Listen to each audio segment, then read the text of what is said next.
Hello, this is the story of Dot and Bunny. You can read along with me by following the words in your book. You'll know it's time to turn the page when you hear this sound.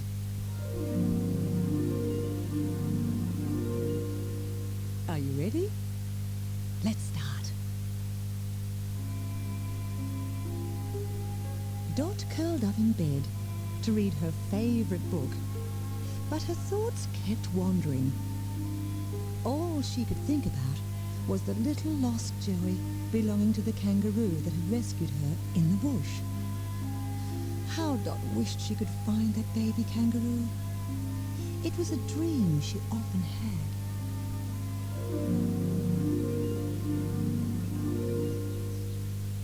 Suddenly, Dot was walking through the bush. There was a loud snoring noise coming from one of the gum trees. Looking up, Dot saw a family of sleeping koalas. "Excuse me," called Dot. There was a great deal of snuffling and snorting. Then a grumpy voice asked, "What do you want?" "I'm looking for a lost Joey," said Dot. She stared at the koalas for a moment, then asked why they were asleep in the middle of the day.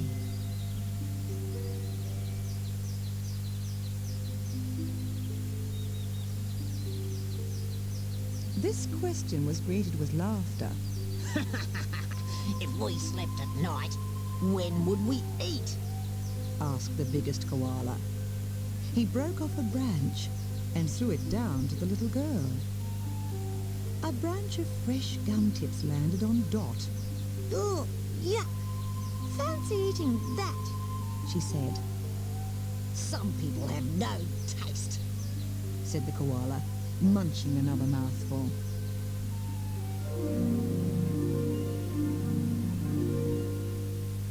"Why are you looking for a lost Joey?" asked the koala. So Dot told them about the adventures in the bush and the kind kangaroo who had lost her Joey. While all this was going on, a rabbit was sitting quietly behind a bush, listening to the whole story. The rabbit heard the koala tell Dot to go to the big billabong because every kangaroo went there at some time or other. The rabbit sped off so he could reach the waterhole before Dot. As Dot headed down the track, the rabbit hopped out from behind a tree.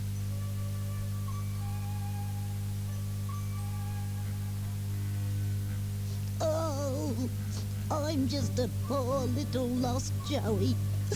Please help me," sobbed the rabbit. Dot began to laugh. "You don't even look like a Joey. You'll have to get a better disguise than that," said Dot. "A kangaroo has a pouch, a long tail, and short pointed ears. Why, you look just like a funny bunny." The little rabbit began to cry. "Cheer up. You can help me look for the real baby kangaroo," said Dot.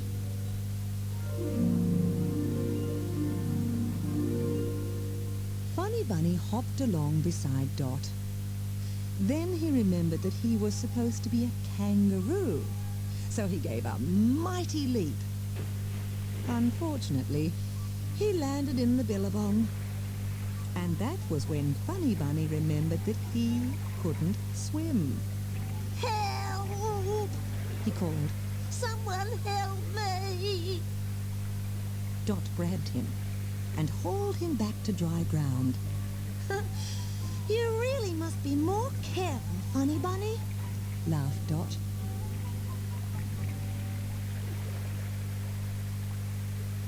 "Is all that noise really necessary?" grumbled a voice from the water. It was Old Man Platypus. Dot said she was sorry.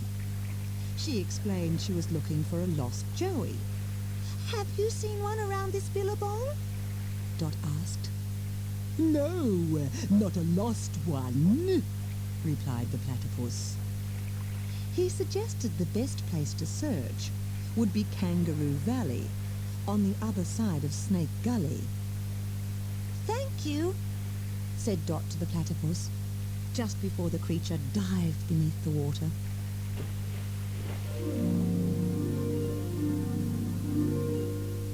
Hello, little girl, came a voice from behind Dot. I'm lost. Will you help me find my mother? Dot turned around, and there was Funny Bunny with a knitted bag tied around his waist like a kangaroo's pouch. Oh, Funny Bunny, you are a silly rabbit, said Dot. Come on, let's cross Snake Gully as fast as we can. So off they set. Dot ran and Funny Bunny hopped along beside her, with his make-believe pouch still tied on.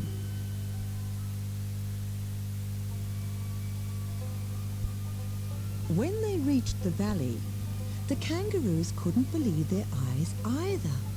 In fact, they almost flattened Funny Bunny as they bounded past. Look out! Screamed Dot. Funny Bunny scrambled to safety behind some bushes. He was gone for a long time, and Dot was beginning to worry. Suddenly, the rabbit bounded out of the bush with a straw broom attached to his stumpy tail, and with his ears tied into 2 points.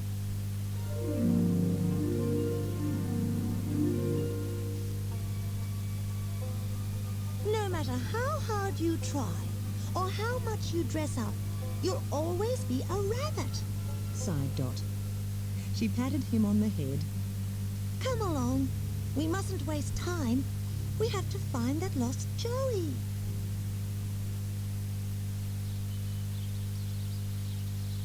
Stop.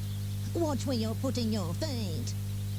Dot froze in mid-stride, looking about her to see where the voice was coming from. Don't step on the echidna, the voice commanded. Dot looked down. The spiky back of an echidna was just beneath her foot. Phew, that was close, she breathed. You're right, replied the echidna. Thanks to the numbat, neither of us is hurt. Then Dot noticed the numbat beneath the rock. Where are you two off to? asked the numbat. Dot told him. If it's a lost Joey, then there's only one place to start, he advised. Go to Wallaby Towers. It's just the right sort of place.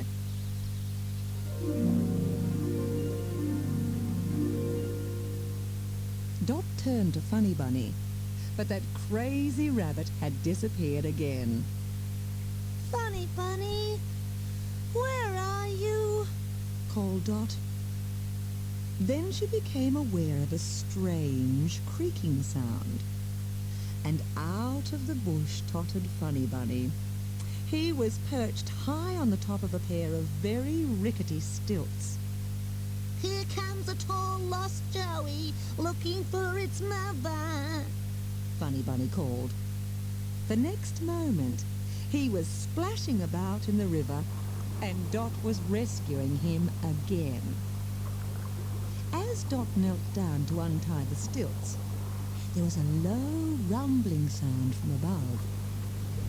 Looking up, she saw huge black thunderclouds rolling over the mountains that surrounded Kangaroo Valley.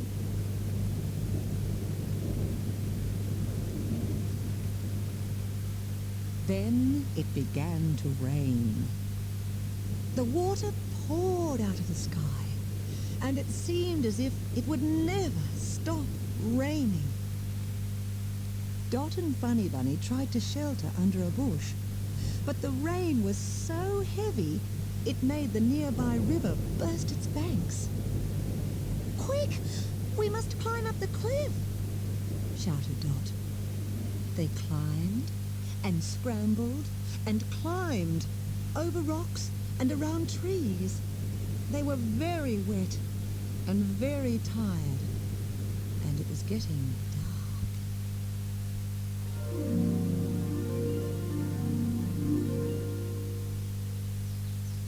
At last, the rain stopped, and Dot and Funny Bunny rested.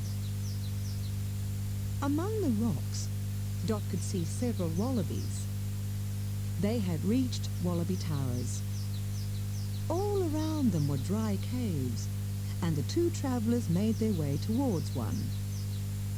You can't stay here, One of the wallabies shouted. all these caves are occupied. Besides, we don't trust humans. You can trust Dot. Said Funny Bunny, hopping forward. She cares about animals. Besides, she's here looking for a lost Joey. That's an entirely different matter, said the wallaby. Hop. Step this way, my dear.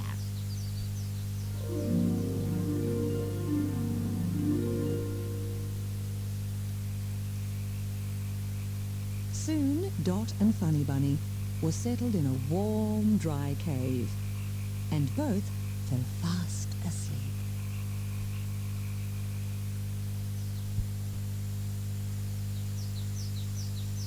Dot woke next morning and found herself looking straight into a tiny pair of very bright but very angry eyes. This is my cave. Said the marsupial mouse. Move out fast. Oh, I am sorry, Said Dot. The wallaby let Funny Bunny and me sleep here. We're moving out now. Come along, Funny Bunny. Called Dot. But there was no Funny Bunny. He'd disappeared again.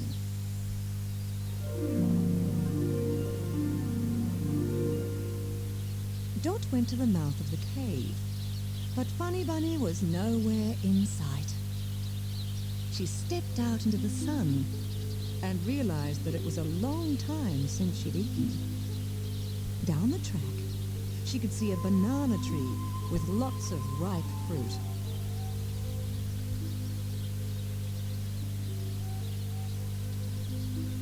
She ate her breakfast from the tree and worried about Funny Bunny.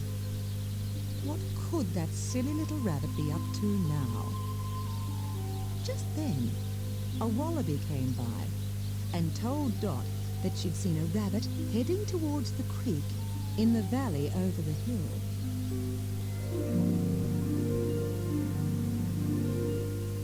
Dot set off in the direction the wallaby had indicated. Be careful, rumbled a deep voice. Dot looked around and found herself facing a large buffalo. Why? Asked Dot. Because I've just seen this crazy rabbit heading straight for Crocodile Creek. If he upsets the crocodiles, there'll be real trouble.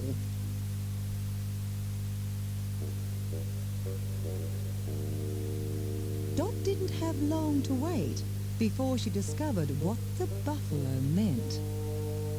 On the banks of a creek, wallowing and wriggling in the mud, were dozens of deadly-looking crocodiles. Dot heard a cry for help. She ran forward and saw Funny Bunny. The poor rabbit was being attacked by a crocodile.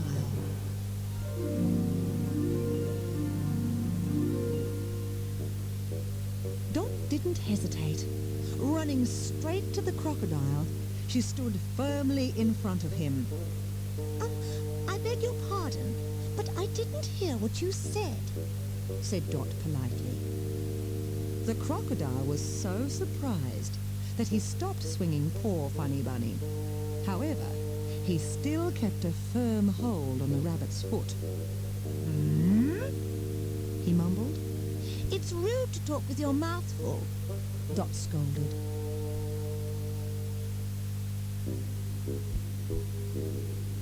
The crocodile began to speak. The moment the crocodile opened its mouth, Funny Bunny was free, and he dived straight into Dot's arms. What will we do now? Moaned Funny Bunny.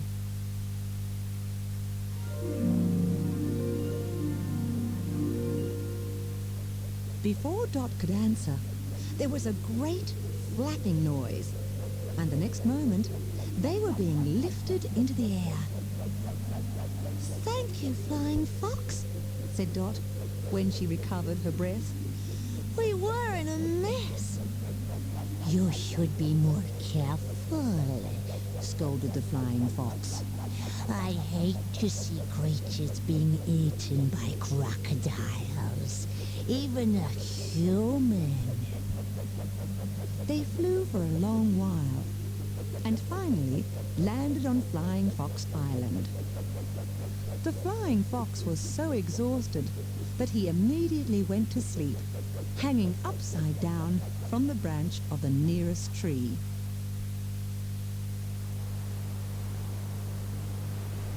Dot and Funny Bunny set off to explore the island. It was a lovely place, with long, white, sandy beaches. Why do you keep trying to be a Joey? Asked Dot. Because I haven't got a mother. Funny Bunny explained. Then his eyes filled with tears. She was shot by some hunters, and I thought that if your kind kangaroo thought I was her Joey, then she would look after me. Dot gave him a big cuddle.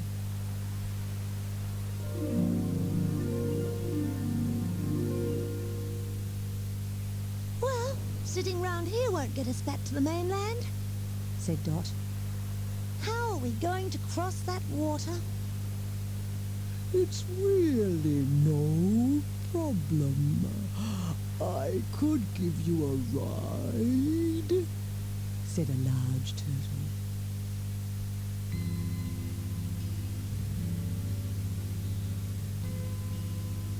When they reached the mainland, a friendly emu offered them a lift. Do you know where the big red mother kangaroo lives? Asked Dot. The emu nodded. I'm going that way, so I'll take you there. Replied the emu. The mother kangaroo was delighted to see Dot again. Funny Bunny hopped sadly away and waited under a tree. He was feeling very lonely. Dot spoke quietly to the mother kangaroo for a long time and told her everything. "Don't worry, Dot," she said. "I know exactly what to do."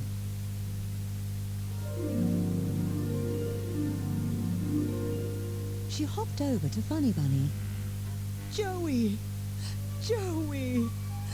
At last you've come home," the kangaroo said. She picked Funny Bunny up and popped him in her pouch. Dot put her arms up to cuddle the kangaroo, but the sun was shining straight in her eyes, and she couldn't see anything.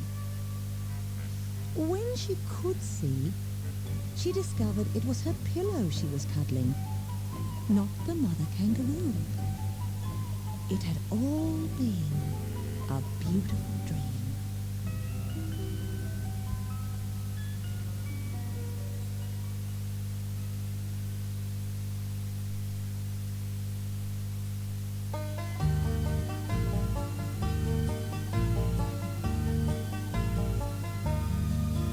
I may look like a rabbit, but I'm not. No, I'm not. Got improvements. Rabbit